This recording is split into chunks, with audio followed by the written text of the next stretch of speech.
Welcome back to the Ancestral Findings Podcast. Take a trip with us and check out the delectable history of the Kolache as we trace its rich Bohemian heritage. I'll show you this treat's fascinating story.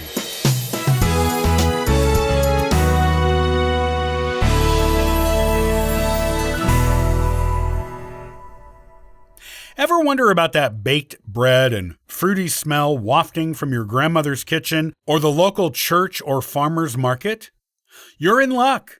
Your neighborhood is either a community featuring Czech immigrant heritage, or there's Czech immigrant descendants, or people who so thoroughly enjoy this culture and cuisine that they're taking part in it. Let's start with the pronunciation, which is ko-lah-chee. Kolaches are made of yeast dough and usually filled with fruit, but sometimes cheese. In this installment, we will explore the history of the Czech immigrants that were traveled a long, hard road, but still persisted in settling down in the United States, bringing with them the recipes to recreate their heritage. Folding folklore into culture. Legend has it that in the Austro-Hungarian Empire, which is the modern-day Czech Republic, a woman named Maminka was trying to bake bread, but her daughter Lebus, being just like our own kids, kept disrupting her. In order to get some peace and quiet, Maminka split a piece of dough from the bread for Lebus to play with. Enjoying the newfound edible toy, Lebus rolled and flattened her dough, then slipped in some plums from the table. Unbeknownst to her mother, she put her creation in the oven. After some work in the fields, her father came back home for a snack. Reaching for the pieces of bread that were fresh from the oven, he picked up Lebus's creation, which shot out scalding plum juice as he held the pastry. Screaming in pain, Lebus's father began hopping around the table in a circle, much to the delight of his daughter. Finding it hilarious, Lebus laughed, saying, "Tatanek je do kola," which meant, Tatanek is making a wheel. Thus, Kolache is reported to have come into this world. The pastry's name comes from the Czech word ko-lah, which means wheels or round. Kneading history. Originally, Kolache was a semi-sweet dessert for traditional Czech weddings. That's right, the tasty Kolaches you may know served a far more important status than just simply filling your stomach in Czech culture. Baked a few weeks before the wedding, the small buns are made and then given to friends and relatives as an invitation, a rather tasty one at that. In Czech culture, Kolache should have at least 3 fillings in order to demonstrate the culinary art and skill of the housewife. Over the years, the Kolache would see itself making its journey from Czech to other parts of Europe, most notably South London. In Great Britain, people started seeing it as a delicious breakfast item. Nonetheless, it was still Czech immigrants that brought these yummy pastries to the United States in the mid to late 19th century. By the 1870s and 1880s, Kolaches had been spread throughout the Midwest and down to the Lone Star State. Through churches, fraternities, and other social gathering events, the pastry strengthened the communal bonds as people would be reminded of their heritage with their gatherings and bazaars. But for Mimi Montgomery Irwin, the story started to change with her father, Wendell Montgomery. Following a dare from the high school football coach and local priest, Wendell would go on to create the Village Bakery, the first store on record ever to sell Kolaches to the public. Irwin's father found that the Kolache sold quite literally like hotcakes to outsiders and traveling salesmen. From there, the rest is history. How it's made. Depending on your ancestry, you may have learned of Kolaches in generally different forms, such as the Texan, Iowan, Minnesotan, Wisconsinite styles.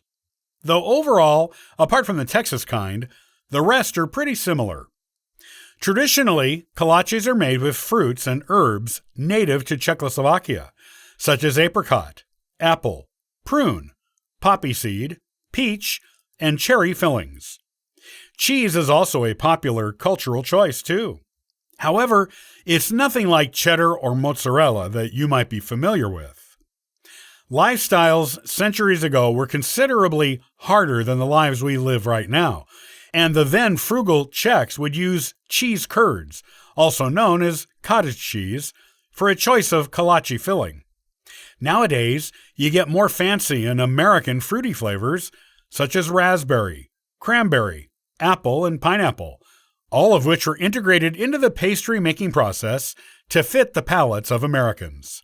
That being said, while the filling may differ between regions and personal preferences, the dough of the kolache remains the same, using sugar, salt, warm water, milk, egg yolks, dry yeast, shortening, bread flour, and unsalted butter. Seems like common ingredients, right? Variations of the dish. The most notable variation is the klobásnik, or Texan kolache. Arguably, it is even considered to be another dish by some die-hard traditional Kolache fans. Similar to pigs in a blanket or sausage rolls, the dish sets itself apart from those two by using the special Kolache dough.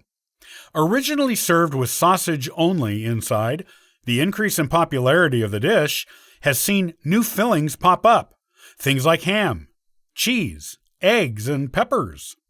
Apart from the savory difference between the Texan kolache and its sweeter kolache counterparts, this is a dish that was purely invented in the U.S. rather than brought in by immigrants. Kolaches are an integral part of Czech immigrants and their descendants' identities, with such an important role in their cultures, from weddings to church gatherings, or simply sold as a good way to start the day. If your family speaks a bit of Czech, or has its roots there, it may be worthwhile to start digging for recipes because you may find that this pastry runs in the family. And if you're part of the group haven't heard of kolaches before, the pastry is only getting more and more popular as it spreads out from the close-knit communities that heralded it as a tradition. Cheap and easy to eat on the go, and most importantly, delicious, it's time to jump on the breakfast bandwagon and explore the Czech Belt in the U.S. to see their culture and experience their cuisines for yourself. There's no resisting these treats.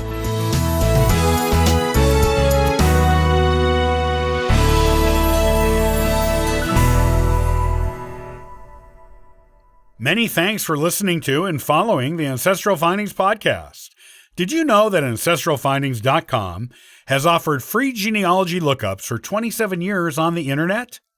Come on over and request a free genealogy lookup, download a genealogy ebook for free, and register for the weekly historical postcard giveaway. I hope you have a wonderful day and happy searching!